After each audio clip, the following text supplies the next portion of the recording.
Hey, it's Mike over at fishyourassoff.com, and today what our fishing class is going to be about is vertical jigging inshore. A lot of people use vertical jigging maybe over wrecks and reefs or something offshore, in the deeper type water, but it works just fine inshore.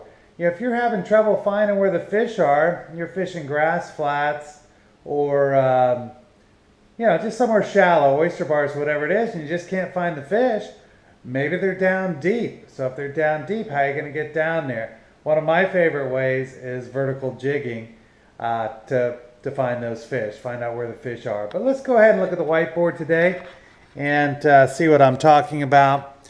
So we're talking about vertical jigging inshore, and well, where are you going to do that? Where is that going to work out pretty well is the question you got to ask.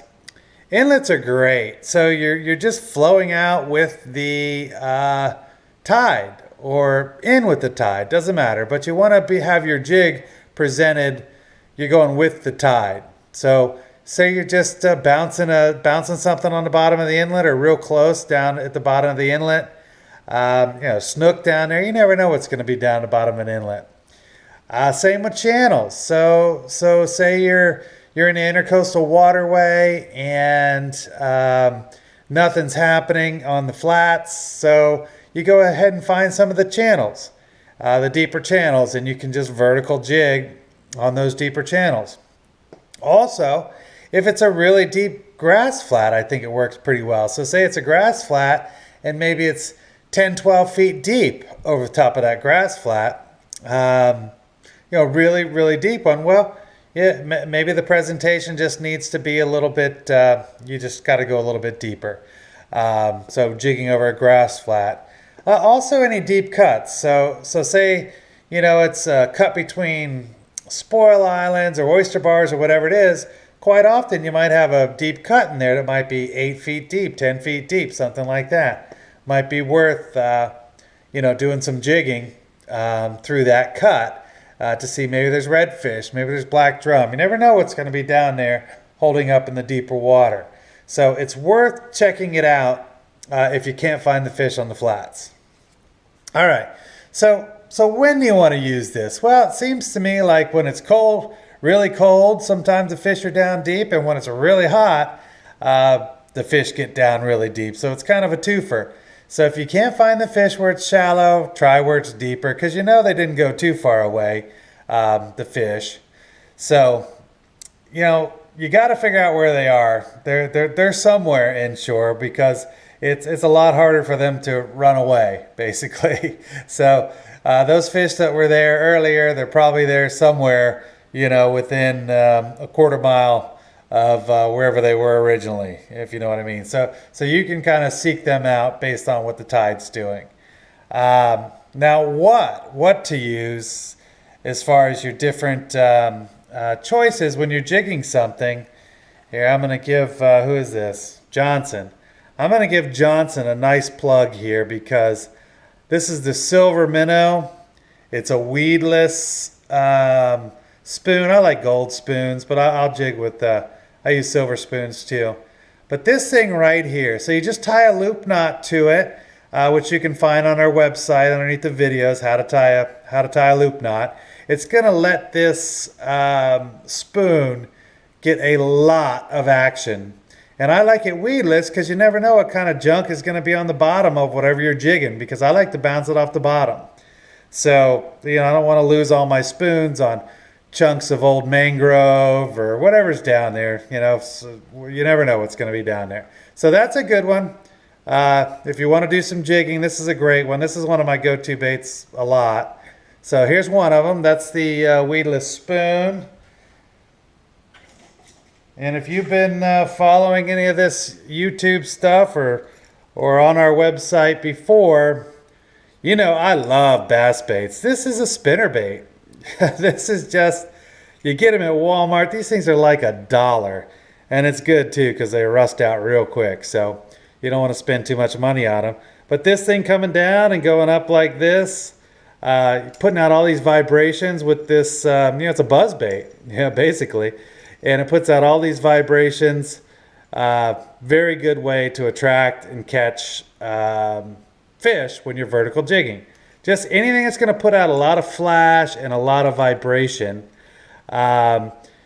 If you want to make it even better, you put some stink on it. So you tip it with a little piece of shrimp, you know, on the hook there, just a little piece. Anything to make it stink, or just use a regular, you know, scented type bait anyways. You know, it's already impregnated. And just even little jigs like this. You just put a little piece of shrimp on this little feather jig right here. You can tip that with a shrimp, or again, like I said, just use a you know, already scented type of a lure. You know, one of the gulps or any of those other ones that you know, that are scented. But here's the theory. Okay, so I don't know if my artist rendition is very good or not, but all right. So what you're seeing here is the current is going this way. So the current's heading this way. So you're drifting this way with the current, and all you're doing is with your jig is you're just kind of letting it sink, pulling up, letting it sink, pulling it up. You know, just going like this. You know, you're bouncing on the bottom. You know, find out where the bottom is. Get real close, because a lot of times these fish are going to be holed up right there on the bottom. You know, and if you get this presentation right in front of their face, yeah, a lot of times you're going to catch whatever that is down there. It might be snook, you know, there could be trout down low. You could catch all the fun fish, you know, the jacks, ladyfish. You don't know what's going to be around. But there's tons of fun to be had by vertical jigging if they're not, you know, if they're not biting any other parts of the water column. But when I'm doing this too, another thing, you know, don't wear yourself out. Some people want to, you know, say we're in 10, 12 feet of water, they want to reel it all the way up and put it all the way back down. Yeah, it's a waste of your time. You know, all you're doing is just getting this thing right on the bottom. So you just use your rod tip to maybe get this thing up a foot or two off the bottom, let it fall back, foot or two off the bottom, fall back. That's really the plan when you're trying to fish this bottom zone in the water column, you know, when the other things aren't biting. But this is a very productive way to catch fish. And again, a lot of times it happens because of some sort of extreme. If it's too hot on the flats, the fish will go down deep. If it's too cold, a lot of times the fish will be down deep. You know, depending on how long it's been cold and things like that. Barometric pressure is another one. Barometric pressure, a lot of times the fish go down deep. So really, because a fish is just trying to do a couple things. They're trying to regulate their bodies either via temperature, so they're too cold or too hot, or that barometric pressure. So if the pressure is dropping, well, the fish actually starts to expand.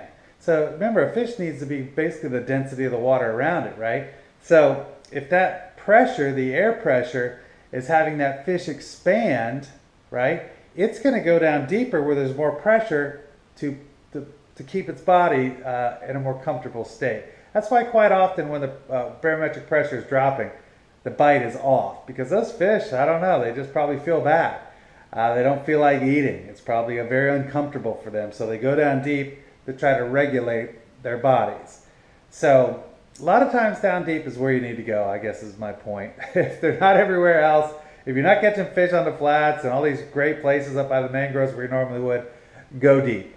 Best way, in my opinion, to go deep is drift one of these things and vertical jig and just cover a lot of water. But that's about it. I think I covered everything I wanted to cover today.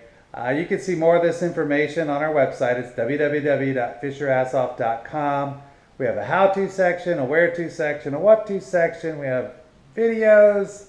Yeah, we got it all on there. So if you need to learn something about fishing, that's what it is. You know, our motto is it's a website of simple tips to help fishermen catch more fish, and that's basically what it does.